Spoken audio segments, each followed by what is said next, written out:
Hello குட்டீஸ், இன்றைக்கி நம்ம ஒரு வாத்து கதை பார்க்கலாமா? ஒரு குளத்தில் ஒரு அழகான குட்டி வாத்து ஜாலியாக நீந்தி விளையாடிட்டு இருந்துதான். தண்ணியிலலாம் நீந்தி விளையாடிட்டு அதோட அம்மா எப்போ மம்மம் கொண்டு வருவாங்கன்னு சொல்லி வெயிட் பண்ணி பார்த்துட்டு இருந்துதான். அப்போது அழகாக பாட்டு சத்தம் கேட்டுச்சான். எங்கடா கேட்குதுன்னு போய் பார்த்தா 3 குட்டி குருவி அழகாக பாடிட்டு இருந்துதான். அதோட சத்தம் கேட்கவே ரொம்ப ஸ்வீட்டாக சூப்பராக இருந்துச்சான். வாத்துக்கு ரொம்ப பிடிச்சிருந்துதான். இவ்வளோ அழகாக இருக்கே, நம்மளும் அதே மாதிரி பாடி பார்க்கலான்னு சொல்லிட்டு கத்தி பார்த்தா குவாக் குவாக்குன்னு சத்தம் கேட்டுச்சான்.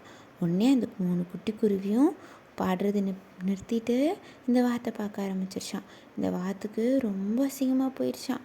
அங்கேருந்து வேகமாக குடுகுடுன்னு ஓடி தனியாக வந்துடுச்சான். வந்து ஒரு மூலையில் உட்காந்துட்டு ரொம்ப வருத்தப்பட்டு அழுதுட்டு இருந்துதான்.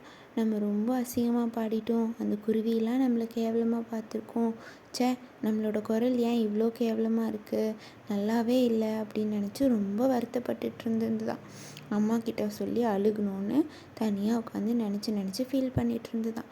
அப்போது அங்கே ஒரு குட்டி தவளை இருந்துதான். அதுக்கு தண்ணியில் குதிக்கவே தெரியாதான். அது விளையாடிட்டு இருக்கும்போது தெரியாமல் தண்ணிக்குள்ளே குதிச்சிருச்சான். இந்த வாத்துக்கு என்ன பண்ணுறதுன்னே தெரியலையாம். உடனே குவாக் குவாக் குவாக்குன்னு கத்துச்சான்.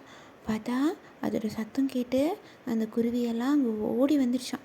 வந்து அந்த தவளைக்கு ஏதோ கஷ்டம்னு தெரிஞ்சு அந்த குட்டி தவளையை காப்பாற்றி கரை சேர்த்திடுச்சான்.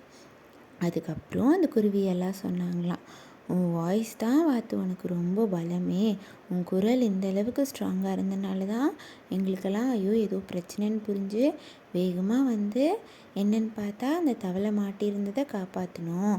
உன்னோடது எங்களோட குரல் மாதிரி சாஃப்டாக இருந்திருந்தால் எங்களுக்கு தெரிஞ்சிருக்காது, நாங்கள் இங்கே வந்து ஹெல்ப் பண்ணியிருக்கவே மாட்டோம் அப்படி சொன்னாங்களாம். சொல்லிவிட்டு அந்த வாத்துக்கு எல்லோரும் தேங்க்ஸ் சொன்னாங்களாம். அதுக்கப்புறம் நான் வாத்தும் புரிஞ்சுதான், சரி நம்மக்கிட்ட இருக்கிறது நல்லா இல்லைன்னு நம்மளாம் நினச்சிக்கக்கூடாது, நம்மக்கிட்ட என்னென்ன ஃபீச்சர்ஸ் இருக்கோ அதெல்லாம் ஒவ்வொரு விதமான பலமான ஒரு விஷயம் அப்படின்னு புரிஞ்சுக்கிச்சான். பாய் குட்டீஸ்.